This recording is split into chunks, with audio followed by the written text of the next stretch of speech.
এই তো আজকে হচ্ছে 25 তারিখ। গতকালকে মাত্র এই সন্ধ্যাবেলায় বাসায় ফিরছি স্টার সিনেপ্লেক্স থেকে।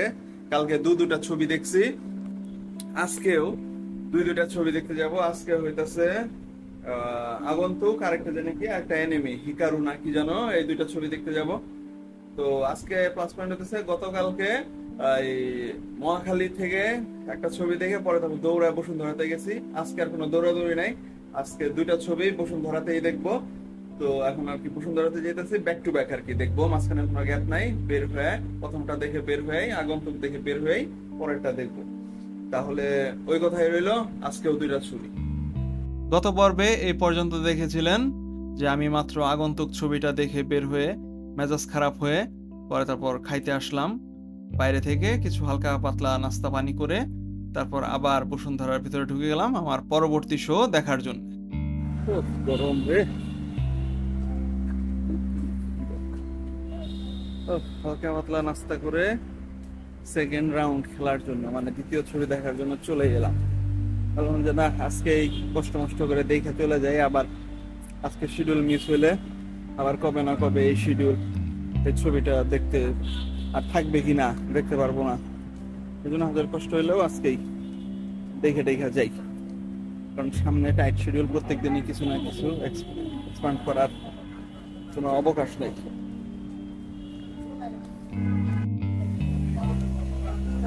এই তো এখন প্রায় 2টা বাজে, আজকে দিনের সেকেন্ড শো হাই কিউ।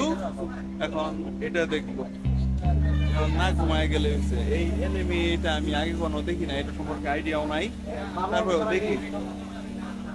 দেন অ্যাগেইন সিনেমার টিকিট নিয়ে পোস্টারের সাথে কিছু traditional selfie for social media postings. এই তো ভিতরে ঢুকে গেছি, তো হল 2-তে আজকে শো। তো প্রত্যেকবার সিনেপ্লেক্সে ঢোকার সময় টিকিট কেটে রেখে দেয়, সে আমাকে বলে যে হাতের ডান পাশে বাম পাশে অমুক হল 2।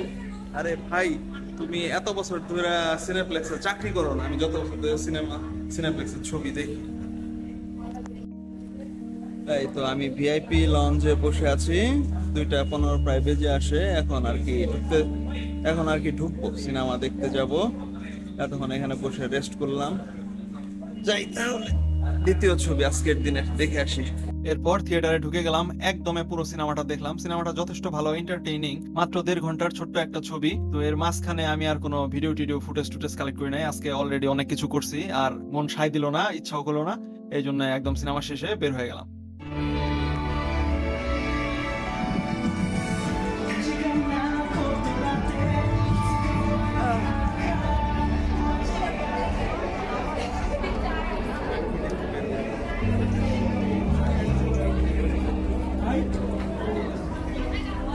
আরে এরা কি দেখে বের হইল, ফান। ব্যাক টু ব্যাক দুটো ছবি দেখে এখন বের হইলাম। ও মাথা ঘুরতেছে, খিদাও লাগছে, কিছু তো খেয়ে আসি নাই সেভাবে, মাত্র কটা সিঙ্গারা সমোসা কি খাইলাম, খাই বেলা 4টা পর্যন্ত রয়েছি। এখন কোথায় যাব কি করব সেটাই হইতেছে চিন্তার বিষয়।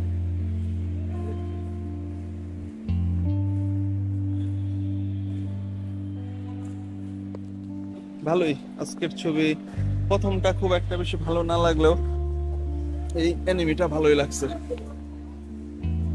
সিনেমাটা দেখা শেষ করে কোথায় যাব কি করব কিছু ডিসিশন নিতে পারতেছিলাম না, ভালো লাগতেছিল না। তো কতক্ষণ এলোপাথারি ঘোরাঘুরি করলাম, আর অনেককে টেক্সট করলাম যে কোথায় কে আছে দেখি, কে রিপ্লাই দেয়, কারোর সাথে দেখা করতে পারলে দেখা করব। এরপরে তারপর একজন অবশ্য রিপ্লাই দিল, সে বলল বাসায় চলে আসো। তো আমিও ভাবলাম যে হ্যাঁ, বাসায় যাওয়া যায়, প্রচন্ড ক্ষুধা লাগছে, ওর বাসায় গেলে পেট ভরে খাইতে টাইতে পারবো, আর কোনো চিন্তা থাকবে না, যেহেতু ক্ষুধার কষ্টে আছি কয়দিন ধরে। তো ওর বাসায় হাঁটা শুরু করলাম, বসুন্ধরা থেকে একদম মালিবাগ পর্যন্ত ওর বাসা পায়ে হেঁটে গেলাম। তো যাওয়ার সময় এই যে এটা হচ্ছে জহুরা স্কয়ার, এখানে আমার অফিস ছিল 2022, এখানে চাকরি করতাম আমি। এই তো আমি এখন আছি নিউ ইস্কাটন রোডে। আমাকে ঈশা ফোন দিয়ে বললো, মেসেজ দিল আর কি, যে তাহলে আর বাসায় আসো। তো আজকে এখন যাইতেছি তাহলে ওর বাসায়, যেহেতু আমার কাজের বুয়া নাই, খাওয়া দাওয়া হইতেছে না কয়দিন ধরে, তোর বাসায় যাই, এই চান্সে যে ভালো মন্দ খেয়ে আসি, তাহলে আর টেনশন থাকবে না। রাতে খালি বাসায় যায় কোনো মতে খালি কিছু একটা খায়, খালি ঘুমায় যাবো। সারাদিনের ক্ষুধা দূর করার জন্য ওর বাসায় যায়, ওর বাসায় যায় পেট ভরে গরু মাংসতে ভাত খেয়ে আসবো। এরপর সেই যে হাঁটা ধরলাম বসুন্ধরা থেকে একদম মালিবাগ ওর বাসা পর্যন্ত, প্রায় 3.5 কিলোমিটারের মতো পথ পায়ে হেঁটে আস্তে আস্তে হেলে দুলে যাইতে লাগলাম। প্রায় 1 ঘন্টার মতো মনে হয় লাগছিল। তো রাস্তায় অনেক কিছু আর কি দেখলাম, প্রাকৃতিক সৌন্দর্য, এই ঢাকা শহর। যাওয়ার সময় মগবাজারে কিছু মেমোরেবল জায়গা আছে, সেগুলোও দেখে গেলাম। এই যে আমি এখন রাসমনো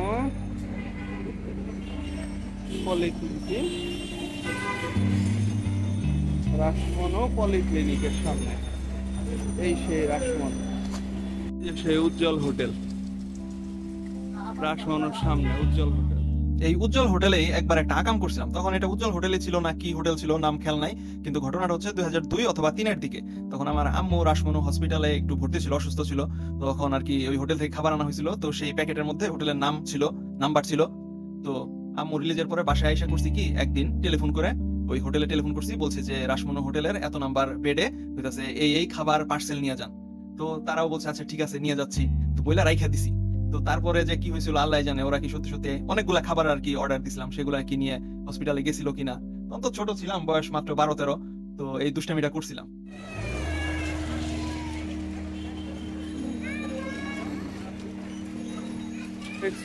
এলিভেটেড এক্সপ্রেস এদিক দিয়ে যাচ্ছে। 3 কিলো হেঁটে হেঁটে একদম ক্লান্ত হয়ে অবশেষে ওর বাসায় পৌঁছালাম। দাও। হ্যালো ফ্রান্স, আজকে আমি অনেক সুখী, বিকজ আজকে মেঘনা চাইতে বৃষ্টি। আজকে আতিয়া আমাকে ওর বাসায় দাওয়াত করেছে, বলেছে নুডলস খেতে আসো। আমি নুডলস খেতে এসে দেখি কি নুডলস কিছুই না, কিন্তু দেখি এক হাড়ি পায়া রান্না করে রাখা আমার জন্য, টোটালি সারপ্রাইজ। এবং আমি খুবই খুশি এই জন্য। এই যে আজকে ভিডিওটা বানাচ্ছি, এই তো আজকে পায়া খাবো উইথ নান রুটি। তারপর পেট ভরে পায়া নান খেয়ে কোল্ড ড্রিঙ্কস খেয়ে তারপর রাতে রিটার্ন জার্নি। হাতির ঝিল, মধুবাগ পেট ভরে খেয়ে দিয়ে আসার পরে হেঁটে হেঁটে যখন হাতির ঝিল দিয়ে আসতেছিলাম, তখন একটু টায়ার্ড লাগতেছিল, অস্থির লাগতেছিল।